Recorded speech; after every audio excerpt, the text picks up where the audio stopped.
All right, we are live. It is 7:58. I'm just going to give it 2 moments here, and then I will get things rolling.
It's 8 o'clock right now. I'm just going to give it one more moment, and then we'll get started.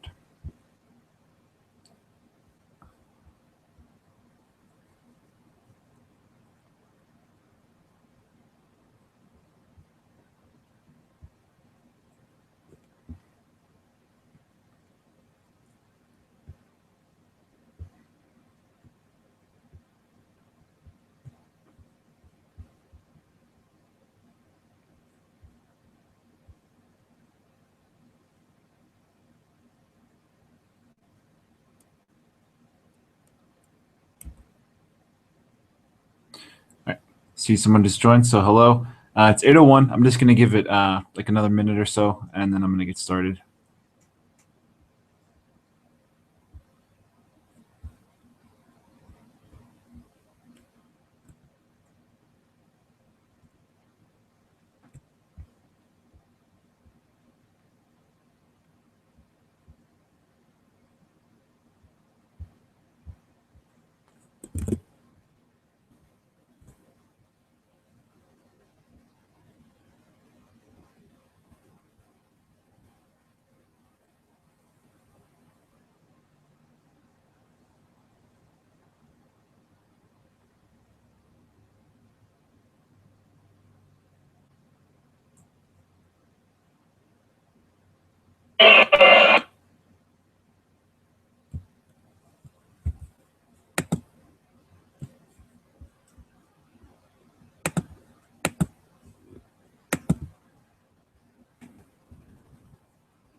All right. It is 8:02, so I'm going to get things moving here. I'll mention it now, and then I'll mention it again later. I do have the Q&A portion of the Hangout turned on. If you have any questions, please submit them there. Excuse me one second. And please keep in mind that there is a delay between you asking it and me seeing it. So, hello everyone. I hope you all had a good weekend and a good Monday.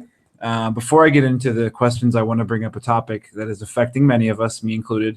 I know some of you have luckily escaped this being a problem, but what I'm talking a bit about is how slowly weight comes off after a holiday or a social event, even if you're doing everything correctly.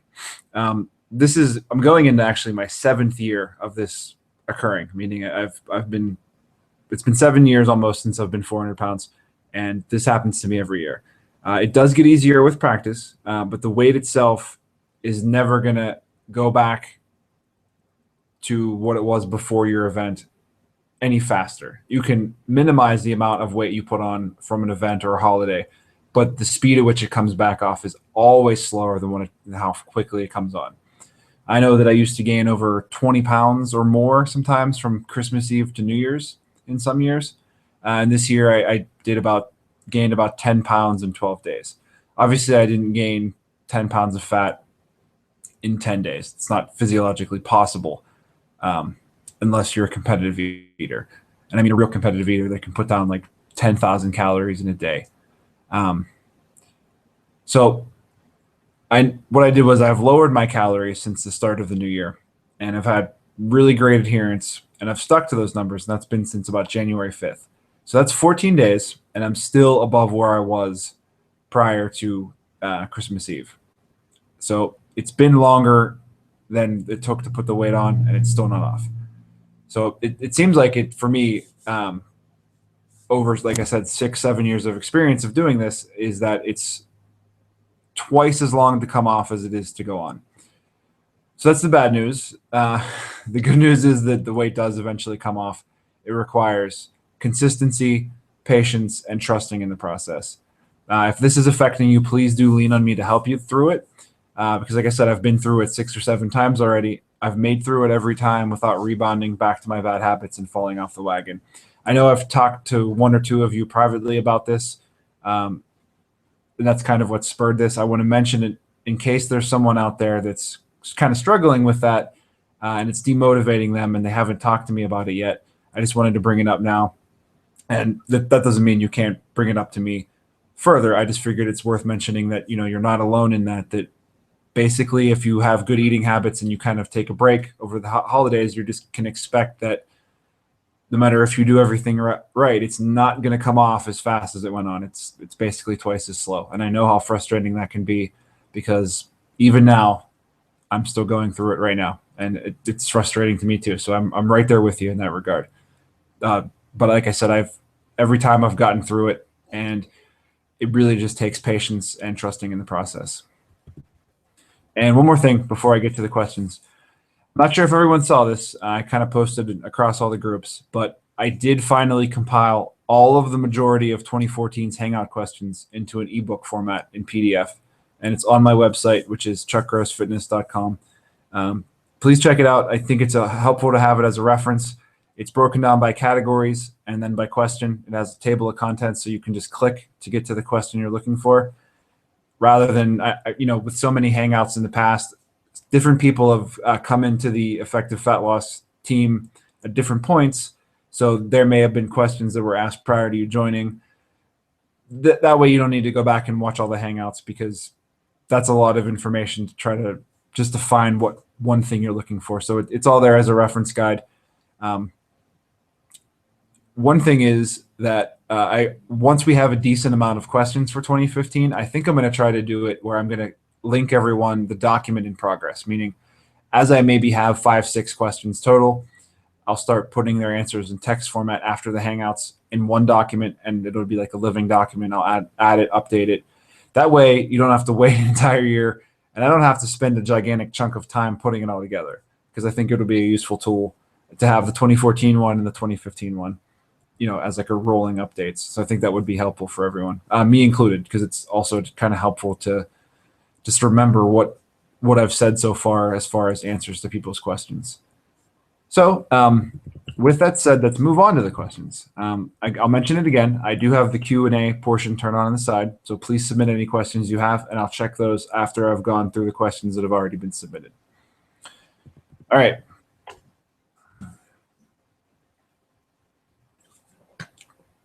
The first question comes from Mike, and it's a 2-parter. So I'll say the first part of the question is, how sore do you have to be to take a workout day off? Also, any tips for minimizing soreness after a workout? Well, this is a very well-timed question, because today I've been experiencing some incredible soreness in the lower half of my body. And I walked around all day at a couple different museums with my daughter, and I was in pain just walking around, very, very sore. So the reason for that is the reason why you're probably experiencing this, Mike, is that when you first start doing a movement that's new to you or one you haven't done in a long time, you get this incredible soreness. And it's just your body waking up to the fact that we haven't done this movement in a long time. We're not used to it. And the muscles from that movement are firing in ways they never have before. In my case, I'm having some shoulder problems that I'm seeing a physical therapist for. And because of that, I've swapped out some of my exercises that involve the shoulders. So I usually do some front squats where I hold the bar across my shoulders. I'm not doing that anymore temporarily. And I'm now doing split squats. I did them one day so far on Sunday, and I felt like Neo in the Matrix, the scene where he comes out of the Matrix and they have a bunch of needles in him, and Morpheus tells him that he's never used his muscles before. That was basically me today. I use my lower body in workouts, but the split squats made me feel like was feeling muscles I'd never used before, and I just felt incredibly weak and sore afterwards. So, to answer the question specifically, I would say that you need to be incredibly sore before considering skipping a workout day prior to actually being in the gym. And what I mean by that is I'm talking the level of being like unable to walk, unable to lift your arms, that type of soreness. The reason I say that in general is that once you actually get into the gym and you think you're too sore to work out, once you start warming up and going through the movements before you load them with your working weights, you'll immediately start getting increased blood flow to the sore muscles. And that'll usually give you immediate relief. So you may still feel a little bit sore during the workout, but it's kind of weird. It's almost like you feel better working out than the rest period sometimes. And that's kind of probably a reason why many people like to be in the gym once they start more frequently, because they kind of get rid of that soreness on their rest days a little bit. But you do need your rest days now and then. So there should be a general improvement right there. But if you warm up and you feel worse, listen to your body. There are going to be days when you have crappy workouts, days where you're punching the clock, meaning you just come in and just do your work and get out of there. And then the rare days are when you have this like amazing workout. One condition that can result in doing too much in the gym, and it usually happens to beginners, is called rhabdo. I believe I'm saying it right. There's a longer medical term. You often hear about this affecting CrossFitters or people that have gone to the gym for the first time and they push themselves way beyond what they should have. So this comes from doing way too much volume. So the warning signs of this are like brown urine, extreme pain and soreness in your muscles, and literally not being able to move your limbs up or down at all without being in excruciating pain. It's a serious enough condition that you need to go to the emergency room. I don't mean to scare you. I just want to let you know that you can go too far and do too much. But I know Mike that asked the question, you're doing a barbell program called Strong Lifts, which is a lower volume program, meaning even if you do 5 sets of an exercise, you're only doing 5 reps, which is 25 reps total. Unlikely to cause a condition like that. All right, let's see. I also wanted to mention, since I did mention if you go in on your workout day and go through the workout, that should increase the recovery time. If on a rest day, you were looking for something to do and you felt really sore, similarly, you could go and just do your warm-up. Like, for example, if your warm-up weight for a barbell lift is the bar, just go in and do a couple sets with the bar just to get your body moving. Like I said, it could be on a rest day, just to get your body moving and that blood pumping, and it will aid you in recovery. All right, so the second part of that question was how to deal with being sore. And there are a few different ways to help soreness. The traditional method is RICE, which is rest, ice, compression, and elevation. I'm not going to go into rest, ice, or elevation because I think those are pretty all self-explanatory. However, I do want to mention that if you want to make like an ice pack yourself, if you put some type of alcohol in the plastic bag with the ice or the water, it won't freeze entirely solid like an ice cube. And that way you can conform the bag of ice to whatever specific body part you need to. I do that myself. I have a bag filled with rum and slush ice water. That's my go-to for my shoulder. So compression, though, is something you may not be familiar with. I personally handle that with compression clothing. Like I have a pair of compression shorts, compression leggings, and a compression shirt that I wear underneath my workout clothes. And this keeps me warmed up, keeps me from chafing, and helps recovery because you're getting blood to those areas even more. And it keeps everything in where it needs to be.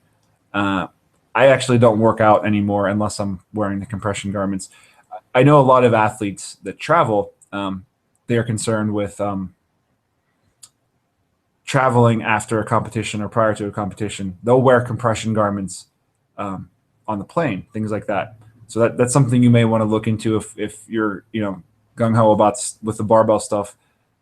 Compression garments can really help you. There are different grades, like the stuff you'd buy from a sporting goods store, like Under Armour. That's for everyday use. There actually are some compression garments that are like for people that have problems with the veins in their legs, and that's like actually requires a prescription. So I'm not actually recommending you go and get a prescription for compression leggings or anything, but you can buy like socks and underwear and shirts and all that stuff from just any sporting goods store that will help you a little bit in that regard. Other than that, you can try to do some light cardio just to get the blood flowing to the sore areas, and that's similar to the warm-up sets I mentioned, or it could just be anything that involves that body part. Doesn't have to be intense or even for a certain amount of length, but really anything just to get the blood moving there. So that doesn't really help you, though, if most cardio uses your legs. Some cardio that uses your arms would be like a rowing machine, jumping jacks, arm windmills, which is just going like this. Yeah, my shoulder is pretty bad. That actually kind of hurt. But anything that basically just gets that arm moving and blood pumping in there. Beyond the cardio and the warm-up stuff, there is static stretching. Normally, static stretching is not something anyone would normally need to do. And you never really want to do it before a workout. But static stretching is where you get into a stretch and you hold the position and you just hold it. That's okay if you're sore and you do it after a workout. That's perfectly fine. Doing it before a workout can actually make you weaker and can actually harm your performance. So you don't want to do that. Other than static stretching, you can do foam rolling, which is the technical term is myofascial release. And it's like a pool noodle almost. And you basically put your weight on the sore spot on that roller, and you like use your body weight to dig into that spot with a roller, and it like releases tension in the muscle. You can get them anywhere. Basically, they have them at Walmart, Target, any sporting goods store. They have ones that are like the size of full pool noodles. You can get ones that are tiny. I have my bag of foam rolling stuff over here. So this is a normal size foam roller, and it's really not too tough. This doesn't really do it for me anymore. So I have one that's PVC pipe from the Home Depot with athletic tape over it. And this will really hurt you while you're doing it, but afterwards it feels really great. It's very similar to a deep tissue massage. If you've never had a deep tissue massage, you regret it the entire time during it, and then you're very happy afterwards. And there's no innuendo there. I mean that literally. What I actually prefer, though, is this is called the Theracane. This is on Amazon, no big deal. It's just some different, it's hard plastic, and it's just different little balls, essentially, that you can put in sore spots and kind of work out where you have some tightness. I really like this one. My biggest tight spot is my right hip. I don't know if I had an injury there or something. I had a doctor look at it, and they basically said that one of the tendons goes in an abnormal spot over my hip. So I always, that right hip gets really, really tight. So foam rolling wasn't cutting it because I couldn't really get into a position to roll that spot out. And I bought this instead, and it's called the Stick. And it's really just almost like a dough roller, but it's flexible, and these all are separated. This thing it was like a revelation using this for the first time. I know that seems like a lot of weird, exotic things to have for that problem. You probably want to start with the basics and then work your way up. I know I've mentioned it before, but my wife is a Highland Games athlete. So the name of the game there is you're pretty beat up after throwing a bunch of stuff around. So it's useful to have this stuff available to kind of relax and, undo some of the pain you cause yourself from throwing trees around. So if you have any questions about any of this specific stuff, let me know. But that's kind of the stuff we use to kind of, feel better about when we're sore. All right, so that is all of the questions that were asked before the Hangout. I am going to cycle through all of the groups and see if any more were asked and in the sidebar.